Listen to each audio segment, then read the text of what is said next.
I'm George Michalowski with Pittsburgh Sports Now. And I'm Jamarius Burton. Welcome to the Just Buckets podcast.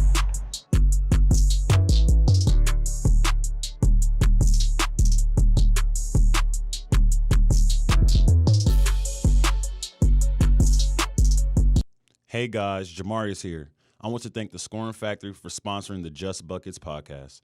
The Scoring Factory provides top-notch, detail-oriented training for basketball players of all ages in the Pittsburgh area. I go to Pete Strobel at the Scoring Factory to fine-tune the details of my game by focusing on the individual skills that have gotten me to this level. Come get some at the Scoring Factory. Welcome back to another episode of the Just Buckets podcast. I am Jamarius Burton. I'm George Michalowski with Pittsburgh Sports Now. And today we have a special guest, Mr. Nelly Cummings, also known as The Voice, also known as Nelly. Appreciate you guys for having me, man. Yes, sir. Welcome on. Finally got him on, man. The Pittsburgh kid. So, obviously your first year at Pitt, coming back from Colgate. How's everything going? How's everything going in this first year for you? It's going pretty good, man. Going exactly as planned so far, this was one of the dreams I've had when I was a young kid. So, coming back here, coming back home, around my family all the time, around this great group of guys, it's been pretty special. You talk about your dream. You grew up in Pittsburgh. Was it always your dream to play here, at the University of Pitt right away? Or just tell me, that dynamic, with your relationship and your bond and how it grew for the University of Pittsburgh. Yeah, so my first AAU practice ever, first event I ever went to with AAU, my dad was always really focused on basketball. Mm-hmm. First event I ever went to was in the back gym, in our practice gym. Mm-hmm. So, that was my vision. That was what I seen. That's what I seen myself as. I'm like, I'm looking around, seeing all these greats. I'm like, one day this could be me one day. Being from here just adds that extra little bit of like a goal that I knew I could attain one day. And my AAU team, we practiced there every single Saturday, every Sunday. So, I ran the stairs. I did all the same things that the college guys were doing. I seen Sam Young in there getting extra work in. So, seeing all that, it made it that much easier for me to say, that's what I want to do one day. I want to do that. What was it like for you going to games? I imagine, you went to see them play outside of just seeing them in practice in the gym. What was it like growing up seeing, those guys playing in games? Who do you remember, too? So, to be honest, when I was really young at the age that I started playing here, I didn't really come to a lot of games. Okay. Because Midland's about 30 minutes away, so I really didn't make that trip to come back to games. But when I did, I remember when it was Sam Young and Levance Fields. Those guys were here, and the gym was rocking, and Pete was rocking. I remember all of that, vividly. And I have some stories about some back gym stuff that, I was in there and I seen it. I was around when they were doing these type of certain drills. They used to have these toughness drills and stuff. So seeing all that type of stuff, it's crazy, man, especially looking at where we're at now. Yeah. You speak about, your experience as a kid. When you were in the Pete, when it was rocking, did it give you chills? Did it give you, when I come here, when I play here one day, this is what I want it to be like? Yeah, man. Literally, when I can recall some days where I was just I would see the court, I would see those guys playing, but I didn't see those guys playing. I seen me. And I seen an older version of myself. I didn't know how it would happen, if it would ever come to fruition. But, I did see that. I'm just watching it, and I'm like, these guys are good and all, but, I know I could do this one day. This could be me one day. So I definitely had those same visions for sure.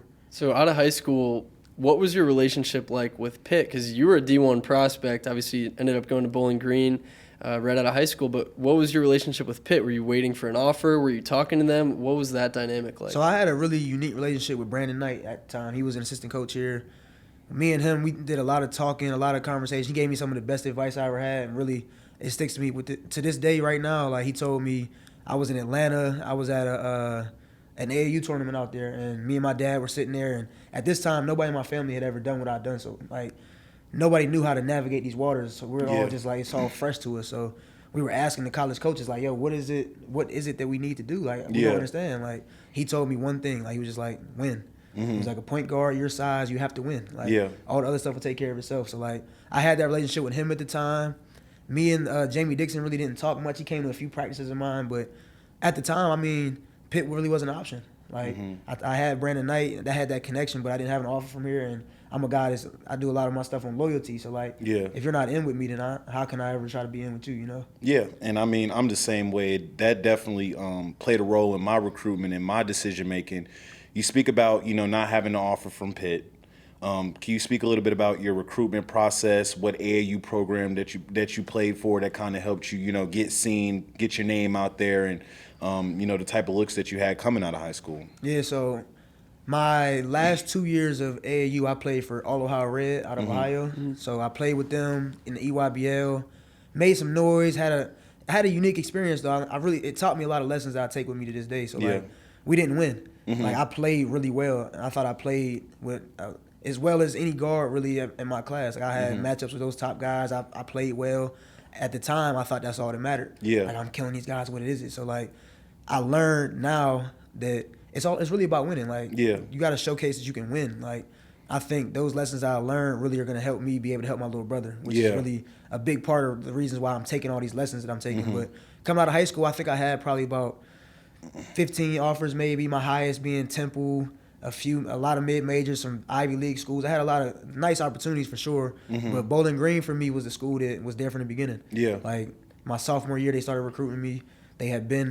I had a coach, his name was Coach Stacy. Like me and him were still close to this day. Like he literally texts me every day. Yeah. Like some guys would find that annoying, but I found that like that's a guy that I could spend some time with. Like I was expecting to commit to 4 years. So like for a 4-year commitment, I want a guy that really is someone I know. And like, he knows me. He's willing to put the work in to actually build this relationship. And I thought I had that at Bowling Green, so that's where I decided to commit to. And I committed before my senior year even played out because my thought process was that I didn't want to be anybody's second option or third option. Like I knew that I would probably get some more offers and it'd be some guys who didn't commit and coaches trying to play their last cards. I didn't want to be that guy. I wanted to be somewhere where like they actually like me, so I want to go there. So that's pretty much how it played out. I got you. And then after Bowling Green, you move on to Colgate. You talked about winning. I mean, that program, Jeff Capel said it in a recent press conference. He talked about your leadership, your winning ability, and just your knack to get wins, every day. But he referenced the guys at Colgate, that staff and that program. What was it like competing, at that school who has such a rich, recent history of hoops? Yeah, I think it was interesting for me, especially because I had to sit out a year. So when I got there, Colgate hadn't been to a tournament, and I think it was since 1991 or something like that. So it was a long time when I had first arrived on campus. But when I got there, I felt that sense of like connectivity. Same thing I feel here. That connectivity amongst the staff, the players, everybody was really locked in and focused on winning. They had just lost in a championship game, so they were really locked in and focused on winning. So I got there, I couldn't play, and for me, that was literally the year I learned my biggest lesson because when you can't play, like what else can you offer? Like that's how I felt at first. I'm like, what am I even here for? Just to get better, focus on myself, But I realized the impact you can have on a team by just saying the right things, just bringing the energy every day, just being there for your teammates, like just being that guy who I felt like I was the glue who didn't even play. Yeah. Like I was, no matter what the energy felt like, I was going to be positive. I was going to help these guys. I was going to do whatever I could to help us be a better team. And we went to a tournament that year for the first time in however many years that was. So obviously that year was really important for Colgate and for everybody there. But for me, learning, like, it was the most I've ever learned in my life, like, as far as basketball goes. I'm like, I didn't even play. Yeah. And everybody that's in that program will tell you, like, I had a huge impact on that year. So, like, I feel like being at Colgate that year, then the year after that, we went through adversity. We lost in the championship game. So, and then COVID hit. So, like, there was a lot of stuff going on in the real world outside of just the basketball world. Come back off of that, and 2 times in a row we go to the tournament. So, I think it just shows the resiliency. It shows, like, it teaches you a lot of lessons throughout that, and I think I learned all of the ones I could have. Yeah, you speak about a lot of things that you learned. What are some things that you would give to a younger kid growing up, that might have just now gotten to college? You've been to, this is your 3rd school now, you started at Bowling Green, you went to Colgate, you sat out. There was obviously a lot of lessons that you learned, throughout your journey. What would you give a younger kid, growing up that might be in those same positions, some advice, on how to navigate the waters?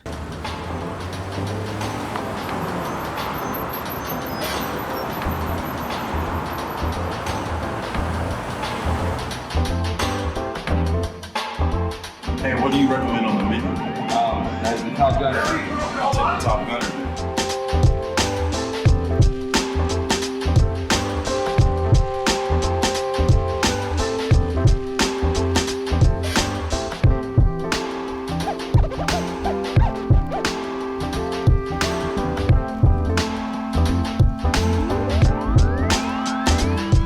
Thanks, man. I appreciate it.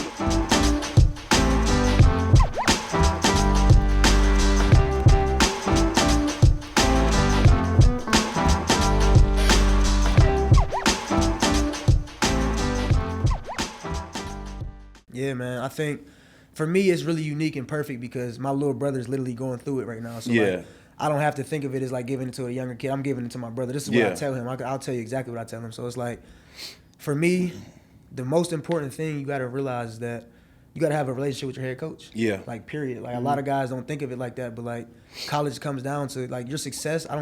It's not all about that, but like a good relationship with your head coach is something that everybody needs to value. I can attest to that. For sure. Like, if your relationship with the head coach is good, like, he makes the decisions at the end of the day. So like, it doesn't matter what the assistant says when the game is hot and heavy. He's going to make the decision. So you got to think of it like that. And then, secondly, I would say this is a business. Yeah. Like, don't lose sight of the fact that you're in a business. This is a business that had working parts. So, like, that's the lesson I took from Colgate. Like, even though I couldn't be the player who scores the points or the player that does this or does that, there's still a role for a guy who's just on the sideline. There's a role. It's a business. So, like, if you do that to the best of your ability, you gain value. So, I think, for me, learning those two lessons and then patience. Yeah. Like, I've been through a lot with this college stuff. Like, who would have thought that at the end of it comes this? Like, I've been in some dark places with this game. So, like, I think just having that patience and that constant belief in yourself that I'm going to get to where I'm going to get to. It's just I got to take these steps and I got to learn these lessons and I got to do these things. I got to do them. Like, this is my journey. Everybody's going to have a different path. So I think just really learning all of that stuff, taking all the lessons you can and just really understanding what you're going into. Don't go into this thing blind. Like, I feel like I went into a little blind. Like, I didn't really know what to expect. I was just kind of sitting back, letting everything happen. Yeah. You can almost affect your own. You can kind of play out your experience. Like, if you know what you're doing, you can put yourself in position to do certain things. And I think if you do that, you could be successful. Yeah. To piggyback on, you mentioned patience. And I think one of the big things for me was to really understand that it's my race and to run my race and not compare myself to other players and the success that they're getting and how soon they're getting it and to really run my own race. And I feel like that's really played into, where we are now. Like, me being a fifth-year guy, having an opportunity to win at this level. And obviously I wanted to accomplish things sooner. You can attest to that too. But to being okay with understanding that it's my race, I have to live where my feet are, and also being okay with my plans not going according to plan. Like you said, you went to Bowling Green anticipating being there for 4 years. That plan didn't pan out how you anticipated it panning out. Instead of getting, discouraged by that, you go on to Colgate and you continue to press forward, and now you're here. And I just commend you for that, man, because I see another guy that's, resilient and has gone through the wars and continues to push forward. And I look at you, I see your story. I played against you last year when you was at Colgate, and I mean, just being, by your side in the backcourt and, handling the ball and, winning these games, going to war with each other, has definitely, helped me and given me an additional motivation. Appreciate that, bro, for sure. Definitely. So I want to go back to your tournament appearances because you went to the tournament twice on the team, once while you were sitting out. Yep. So last year's game, 20 points, I believe 6 rebounds against Wisconsin. What was the anticipation, the build-up like when you go into a big game like that as a clear underdog? Wisconsin's obviously a big-name power conference school. What's that whole tournament feeling like going into that game? Yeah, I think so. For me personally, I was so locked in at that time. Like, I had thought that was going to be my last college game. So it was my 4th year of college. I was a senior. I graduated. So I'm like, it's my last game in college, potentially. Like, so I got to leave it all out here, 1. And 2, I had been through so much to get to that point that I felt like there was nobody on the court that could stop me. Like, nobody else has my story. Nobody else has been through what I've been through. Like, that's how I really felt. Like, I was just like, nobody's been through what I've been through out here, man. I got to go out here and do this for the people who have been through this with me, who've been through this fire with me, because we're here today. Like, that's all I kept thinking about. Like, man, like JB just said, be where your feet are. That's something that always plays in my head in those type of moments. Like, where else would you rather be? Like, this is what you always wanted, right? So what we going to do today? Like, you're here. Let's go. So that's just how I felt. And I think being an underdog is fun because you get a chance to be a villain. Like, you don't have to be the nice guy who comes in and just rocks out and wins the game. No, I want to be the villain. I want everybody in here to be looking at me like, yeah, I'm here today. Like, I'm taking everything from you guys. That's how I like it like that. So speaking of being the villain, I think back to the North Carolina game this year at UNC. I believe UNC was on a 13-2 run, and Nelly comes down and has a personal 9-0 run, 3 straight threes. And you can tell like the entire energy of that game shifted with that personal run that you went on. And it wasn't like a heat check type thing where you were forcing your shots. It was like, okay, I think the first two, you weren't the first guy with the ball. You guys maybe ran some ball screen actions. Third one, you came down off a quick screen and chucked it up and drained it. So what was that moment like, being the villain in a stadium like that, a basketball atmosphere like that? That was fun. To start with, it was fun. Like, now that it happened, like, and at the time, I'm sure you guys can tell from the videos, I was not happy. I was very upset. I was very into the game. I was very emotional. I was, like I said before, I was there. Like, I was present. I felt like in that moment, the crowd got loud. Everybody was just like, it was a loud environment. It was hostile. And like I said, I feed on those type of moments. Like, I really felt that energy and I wanted to capture it. I'm like, you know what? This is the time. Like, where else would you rather be? We're here.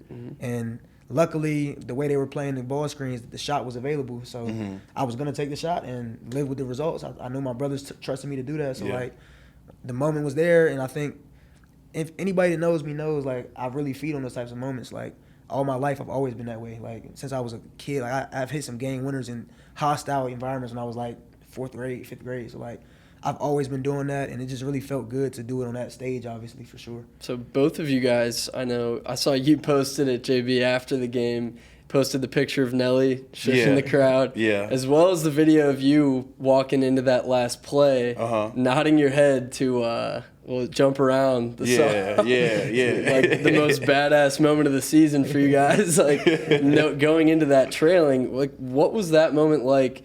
Number one, for you, knowing that you were supposed to get the ball just because of the play design, but having seen Nelly hit big shot after big shot that game, having seen Blake hit big shots, Greg, and yourself, you guys have all these weapons. You're going into this hostile environment, and you're so confident. Like he said, he was so locked in that, you knew it was going to work out. This is where you wanted to be. What was that game, the end of that game, like for you? I mean, I'll take it back to Nelly's personal run because for me, I feel like that was really the biggest highlight of the game. And to be honest with you, when he hit those shots, I mean, it gave me chills. I mean, to see a guy go on a 9-0 run, 3 straight threes in a row, it gave me chills, and it gave me a sense of confidence. To see another brother on your team have that level of fight, have that level of, I'm not going to back down. That does nothing but ignite the group. And, going into that final play, obviously he had fouled out, so we had to go with, the type of look that we had to go with. But for me, just having the confidence of being, in those moments, like he said, we live for those type of moments. I live for those type of moments. And, that to be back home in a hostile environment, understanding that, the game was ours to take, and we had an opportunity with the ball, having it at the end. I mean, I just felt confident going into it. Obviously, I didn't know, what was going to happen, but I feel like the biggest thing, when it comes to basketball is confidence. And if you go into a situation with great confidence, then the outcome is going to be, much better than if you didn't. And I feel like, that was the big thing in that moment, just going into it with confidence. Seems like this whole group, we interviewed Blake earlier on the show, and obviously now Nelly and past guys, it seems like this whole group just has tons of confidence this year, and that's led to, you guys competing for an ACC title for the first time in program history, since joining the ACC. So as you guys have gone down the stretch, as you've gotten to know JB's game, Blake's game, Greg's game, Nike's game, this whole team chemistry, as it's arisen, what's it been like for you specifically playing with JB here? You guys are both the guards. You guys both take it up sometimes, but, if you're the point guard, if the play's designed for him, what's that whole dynamic like with you two sharing the court? I think it's special, man. I think, obviously, a guy like Jamarius, he's a really, really, really good player. So, like, but we can scratch the basketball stuff for a second. Like, the stuff he just described about, that feeling of getting the chills and all those type of stuff, that's what really we live for. Like, we have a real brother connection. It's not fake. This is not like, we just hoop and then we don't kick it after the game. We actually really like each other. We actually really enjoy doing this stuff. So, like, I think it's special because this group, like you said, we're achieving things that haven't been done in a long time. We don't even feel like that. Yeah. Like, we still feel like we're the team that they said we was 14th. Right. Yeah. We still really believe that. So, like, I think it's fun just we get to be the villains. Like, every single time we suit up, like, even the last game we played, like, we're favored to win. but they were voted ahead of us in the preseason. So like, it's still an opportunity for us to be like, you know what? Let's throw our hard hats on. Let's go to work. So like, I think it's just so much fun getting to play with a guy like him who feeds off of that, and obviously he gets going. I can feed off him. So like, it's just never a time anybody on our team doesn't have a chance to have like put the battery in each other's back, like Nike always says. Like, if it's not JB, it's gonna be me. If it's not me, it's gonna be Blake. If it's not Blake, it's Greg. Nike. Like, we got so many options and so many guys focused on the right stuff. So like, it works. It's great to have for sure. So, JB, you can go right ahead next, but I want to ask. You talked about the relationship with a head coach, how important that is. Does Jeff instill that, be the villain tonight? Does he put that mentality in your head? Is he behind that? Or what's your relationship like with him in terms of motivation, in terms of coaching you guys up? I think for Coach, it's like he's a really, really a player's coach. Like, he really is all in for us. He believes in us. He really instills that confidence in us from day one. And he lives with the results because he trusts us. Like, he's the type of guy that if he calls a play and we're like, Coach, no, I'm telling you, I see this. He'll be like, oh, okay, go ahead, rock out. Like, he trusts me. Like, go ahead, you see it? Because he's a player too. Like, he's done this before, so he understands that we're good too. Like, we're all geniuses at this. Like, it's not just like some situations I've had in my life where a coach feels like he's the genius and everybody's just the understudies. It's not like that with Coach Capel. He understands that we're grown. Like, we're a mature group who understand things. We know how to play with each other. We know how to make things work. So like, he trusts us and gives us that confidence. And when you have that type of confidence, it shows in the game. Like you guys said, everybody looks confident. There's a reason behind that. Because Coach Capel was that type of guy. Aside from basketball, you mentioned earlier that you graduated from Colgate. Tell us about that experience graduating, being the first guy in your immediate family to graduate, the emotions that come with that, the example that you could set for your younger brother. Just explain to us how big that was for you personally and for your family. Yeah, it was a moment, man. Like, it was a moment in time that I think everybody in my family will always remember. Like, it was something so special because, like you said, I was the first person to do it. Like, it meant a lot to everyone. Like, my dad, my mom, like, everybody that came up there and supported me that day, they were just so proud. Like, like, I had basketball moments where my people were proud of me, but, like, I've never felt the proudness like I felt it that day. Like, it was just a different type of – it's something that I can't even really put it into words almost because it was so special. Like, it wasn't no tears shed, but, like, it was as close you can get to tears. Like, it was a really important moment for sure. I got you. So if you weren't playing basketball, what do you think you'd be doing? What are your, career aspirations outside of hooping? Well, if I'm going to keep it honest, I probably would have played football. Okay. Just start there. A lot of people where I'm from, they'll tell you, like, they thought I made a bad decision choosing basketball. Like, I chose basketball going into high school. I was really, I really loved football. So Blake I probably would have been doing that. Real similar thing. Yeah, so I probably would have been doing that. But outside of that, I have a lot of aspirations just to help people. Like, I want to give back. Like, I've seen struggle. Like, I know what that is. So, like, to grow up the way I grew up, I want to give back to people. I want to make sure that wherever I end up in life, I never lose sight of the fact that where I came from and the people that are still struggling, still going through stuff. So I want to be able to somehow give back to people and somehow make sure kids are steered in the right direction. That's awesome, man. The Just Buckets podcast is brought to you by the Oaklander Hotel, where relaxed luxury meets incomparable services. Located in the heart of Pittsburgh's Oakland neighborhood, they provide extraordinary service and an upscale experience you won't forget. Book the Oaklander Hotel, the best spot for your next stay. Definitely, man. Before we get off, we would like to run our Roots segment by you. Figure out how you are getting fueled up.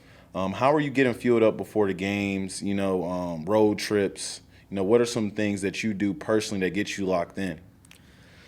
Personally, for me, how I get fueled up, so besides just eating what our pregame meal is or, drinking water all day long, I'm a music guy. So, I always got to have my music on point. So I've been doing it a little different this year. In previous years, I always made playlists, and I kind of just kept it like I was a little superstitious about it. Like, if I don't listen to this, I feel a different way. But I kind of grew from that, and I learned that, like, stop being superstitious about stuff like that. It can come back to bite you. Like, so, a funny story, one of my games, the championship game at Colgate, the game we lost, I had 0 points. So before that game, I don't even like to make excuses like this, but I promise you, my headphones fell into the hot tub. So I'm sitting in the hot tub getting in my mode, and my headphones fall out. and it was just done. I didn't have music the rest of the time. Yeah. So it threw me all the way off. Like, I've never warmed up and heard so many people. I'm like, Yeah. oh my God, what's going on? I don't like this. So, like, I definitely always fuel myself with some music, and it varies game to game. I like to keep it pretty hardcore, though. I'm always in that mode before the game, for sure. You're also a big mindfulness guy. Can you speak a little bit about mindfulness before we get off? Because I feel like it is definitely beneficial, especially, you know, to some kids out there. Speak a little bit about mindfulness and how it has helped you. Yeah, so honestly, we had a class together this summer, and a guy named Mike, I can't pronounce his last name, so I'm not going to, Mike T. It's my guy, but he really introduced me to the mindfulness stuff on this level that I've taken it so far. And it's been a journey, man. It's like, it's something that I think everybody can benefit from in your real life, and whether you play basketball, whether you work an office job, like being mindful of stuff. Like, it's really taking the time to appreciate yourself and be mindful of your breath and little things like that. It goes a long way because, like, I meditate before every game. Like, it just gives me a clear mind. I'm able to, like, focus on just a singular thing. I think in our society nowadays, we get a lot of people who focus on a lot of different things at the same time. Like, you're on your phone, you're driving, you're worried about what you're going to eat later, what you're going to do. Mindfulness gives you a chance to just put everything to the side and singular focus on one thing, whether that's your breathing or whether that's your to-do list for the day. Whatever it is, it gives you a chance to do that. And I think it can be beneficial for a lot of athletes to really, really invest in it and really get serious about it. Gotcha, man. So, Nelly, thank you so much for joining us today, man. We wanted to have you on all season. Glad to finally get the Pittsburgh kid on, and we appreciate you joining us, man. Appreciate it, man. Yeah, definitely, man. Appreciate you coming on. Look forward to seeing you again on here, hopefully pretty soon. Yes, Got sir, really something soon. special cooking up. For sure. And, you know, it's just been a pleasure to share that court with you, man. I really appreciate you. Appreciate you, bro. Coming, joining the show, and being a brother out there on the floor going to war, man. It's been an honor to be your teammate, man. Yes, sir. For sure. And we got something cooking up for you guys soon. So Stay tuned for more on the Just Buckets podcast.